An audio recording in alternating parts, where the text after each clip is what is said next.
Kartar coaching के तरफ से लघु उत्तरीय प्रश्न आपको दिया जा रहा है, जो एग्जाम से पहले बहुत ही महत्वपूर्ण कारगर साबित होगा।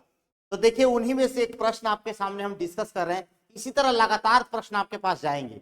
तो देखिए यहाँ पर एक प्रश्न आपके सामने है। देखिए 2.4 मीटर व्यास के किसी एक समान आवेशित चालक गोले का पृष्ठीय आवेश घनत्व 80 माइक्रोकूलम पर मीटर स्क्वायर है।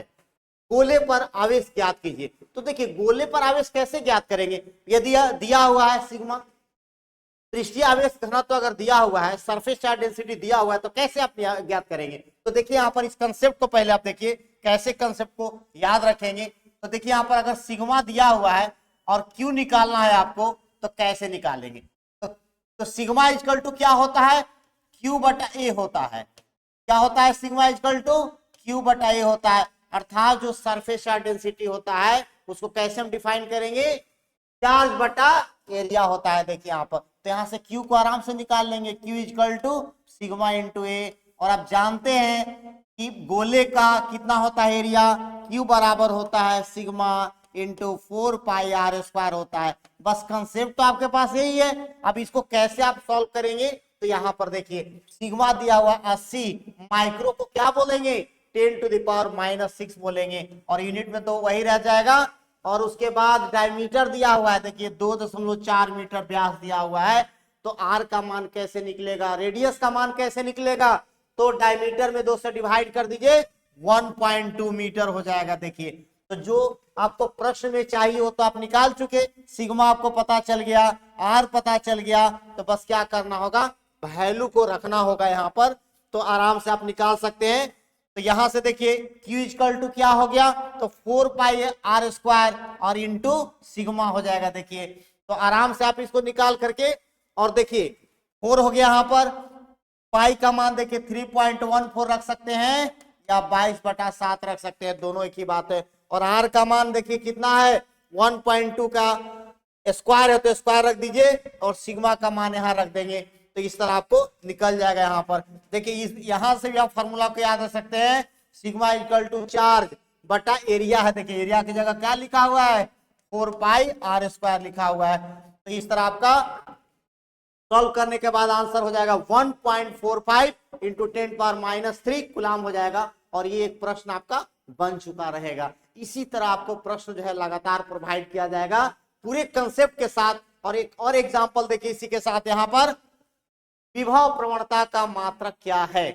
देखिए विभव प्रवणता जहां भी आ जाए, ग्रेडियंट जहां भी आ जाए, इसको अंग्रेजी में बोलते हैं पोटेंशियल ग्रेडियंट। तो ग्रेडियंट जहां भी आ जाए तो क्या किया जाता है? दूरी से भाग लगा दिया जाता है। क्या किया जाता है? दूरी से भाग लगा दिया जाता है। जैसे आप यूनिट डायमेंशन से पढ़ते आ रहे हैं वेलोसिटी ग्रेडियंट, तो क्या होगा? वेलोसिटी में किससे डिवाइड करेंगे? दूरी से डिवाइड करेंगे। प्रेशर ग्रेडियंट, तो प्रेशर में किससे डिवाइड करेंगे? दूरी से डिवाइड करेंगे। तो ये कंसेप्ट होता है और इस कंसेप्ट को याद रखना है। तो देखिए विभव प्रवणता आप जानते हैं कि विभव प्रवणता का जो ऋण होता है dV/dr, ये किसके बराबर होता है? इलेक्ट्रिक फील्ड के बराबर होता है। बड़ा ही इंपॉर्टेंट रिलेशन है ये।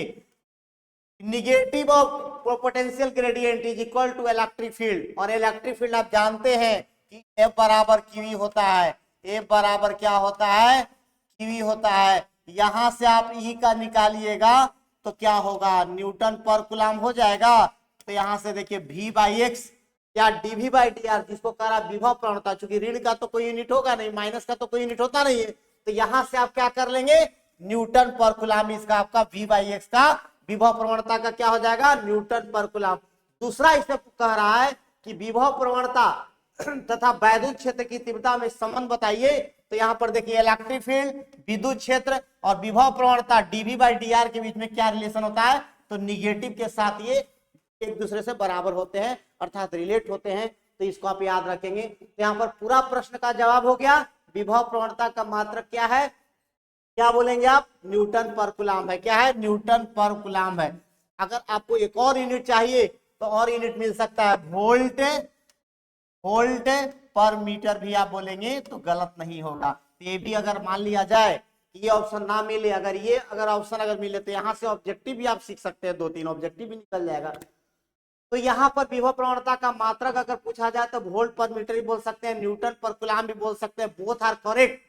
और उसके बाद विभव प्रवणता और वैद्युत क्षेत्र की तीव्रता में अगर रिलेशन की बात करता है तो equal to minus DV by D R होगा। Negative of potential gradient, negative of potential gradient gives the electric field, या is equal to electric field. तो ये आपका पूरा सवाल का जवाब हो गया। देखिए दो हम लोग लघुतरीय प्रश्न किए, समझिए कि कम से कम के 7 ऑब्जेक्टिव क्वेश्चन कर लिए।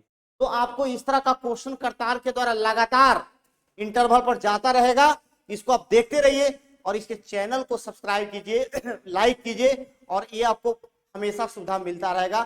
थैंक्स टू ऑल, जय हिंद।